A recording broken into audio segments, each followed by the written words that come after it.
Hi everyone. So in this week's Zoom meeting with Ski Definition, we had the chance to look at a ski technology product called Carv. And what we did is we went to the website and had a little bit of a browse through as from the viewpoint as an interested customer. And what I thought I'd do today is just to highlight some of the key areas and things that we looked at, and maybe that'll help you have a look and decide if this might be something that's of interest to you and could be useful to you. So we're going to start off by looking at the equipment itself. First of all, so you've got the insole here that goes into your boot, and then the battery pack that clips on the side. It's got 72 pressure sensors in it, an accelerometer, a gyroscope, and a magnometer. So that's how it's collecting information, and that's really what this is it's a data collection tool.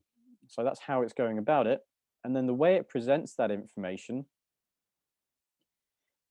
is in some ski related terms. So it's putting it in terms of balance, it's putting it in terms of edging, and it's putting it in terms of rotary movements, whether your skis are parallel, and it's putting it in terms of pressure. And it puts it into the context of a ski turn as well. So it can show you where in the turn pressure is being applied. It can show you where in the turn edge angle is being increased and where it's coming on, and things like that. So this raw data, I think, is really valuable. And there's two applications of it. Obviously, one is the way it's kind of already predetermined what it says is good balance. And so it's kind of educating you there towards what good balance is. It might be worthwhile pointing out that what the app currently says and what it's programmed to say is good balance might not be the only picture.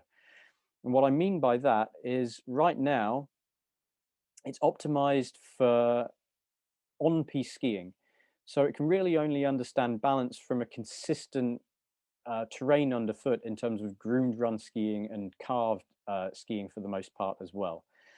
And I think as that improves over time, you might see it being able to apply in bumps and things like that, where your balance shifts over different and changing terrain.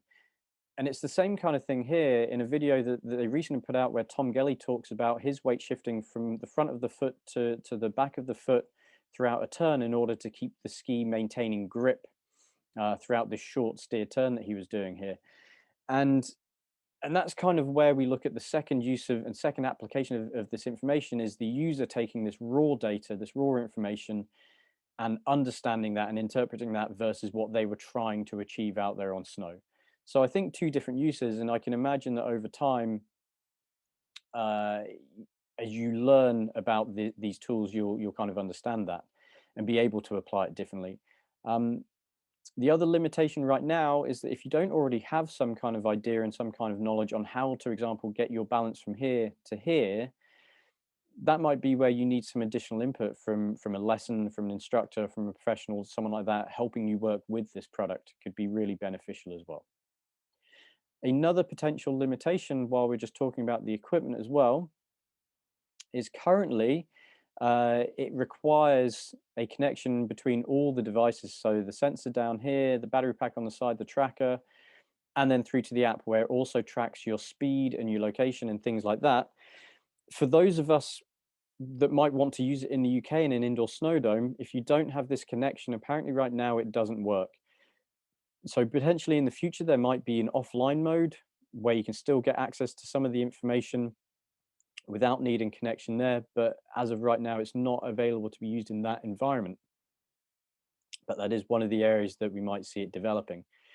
And a similar kind of thing when we look at how the app works as well, this is where we can talk about how it might work for people wanting to use this as a learning tool, you know, that personal coach, as it were.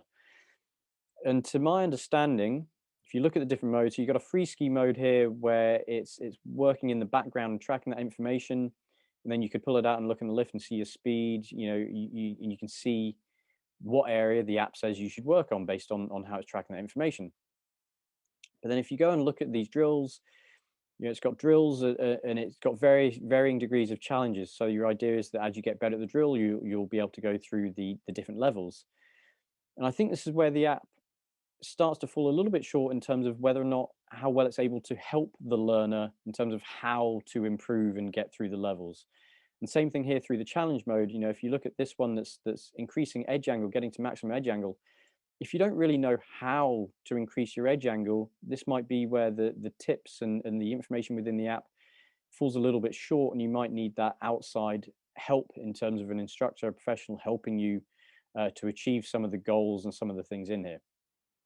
But like I said, all of this stuff is really educating you towards what good skiing is and pointing you in that direction the entire time and really keeping your focus on that.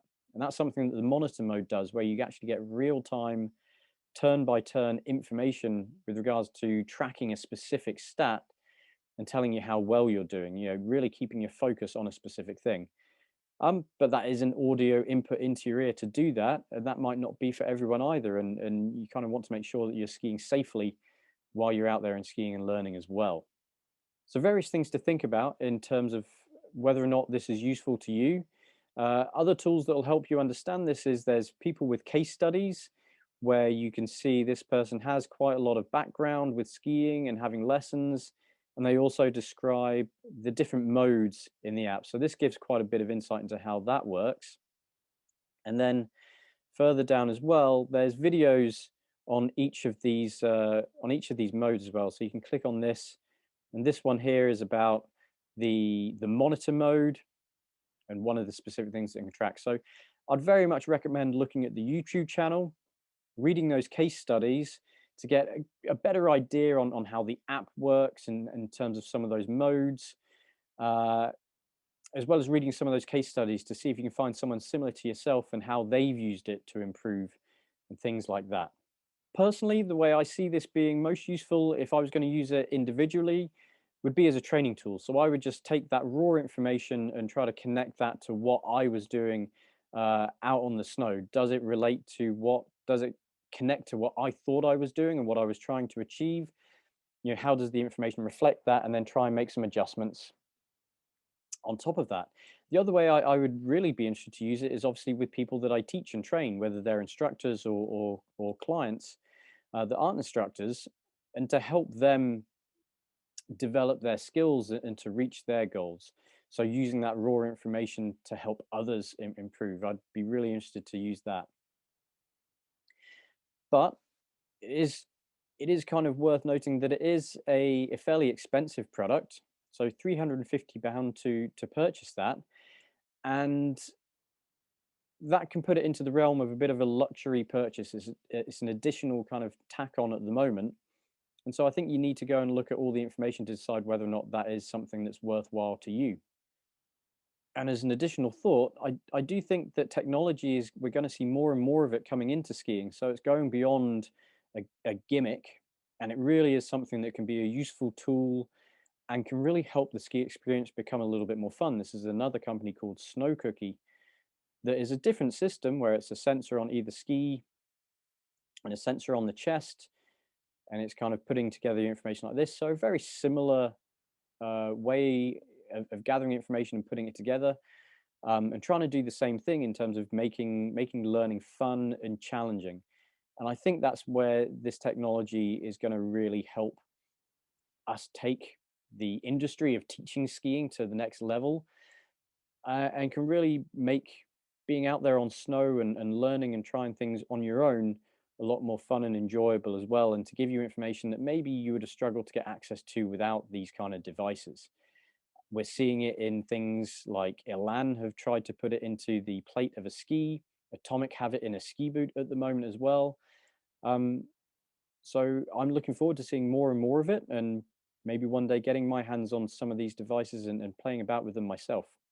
So with that being said, I hope you've enjoyed this little bit of a look at these technologies, and hopefully the way we've gone about that has been interesting and useful to you.